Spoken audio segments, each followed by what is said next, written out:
ka totoo na nagkakamabutihan na raw kayo ni Benjamin Alves? I'm not gonna hide anything. We're good. We're getting to know each other.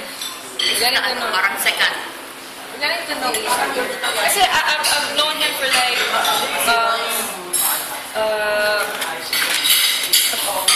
siguro, tagal ko na rin siya kilala, pero, ayun, ngayon, mas kinikilala namin yung isa't isa.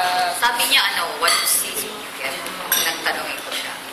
Yeah. Ano ibig sabihin ng What to see is what you get. Sabi ko, ano ibig sabihin nun? Ay, lumayas. Nalikuran ako. No, hindi naman po. Basta ano lang naman. We're okay. We're okay.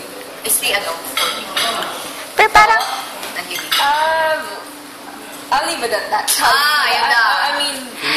I'll leave it at that. Basta okay talaga. Okay po kami. We get along. Happy ako sa company niya.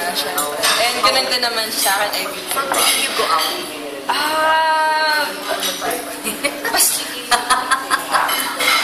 For sure! Kung din naman po kasi, whenever nandun naman din po pupunta, diba? I think there's no need to rush anything. Kasi it's important that you build a good foundation. So, ayun po, ayun. Pero, as a girl, how do you like to be, parang courted? I just wanted to be treated seriously. I just wanted to be taken seriously. That's all. I mean, traditional type ka ba na yung gusto kailangan? Paalam sa parents or okay lang yung parang friends muna? It's really important din po kasi that, yung tawag dito, yung sa parents din, of course, family, like, okay.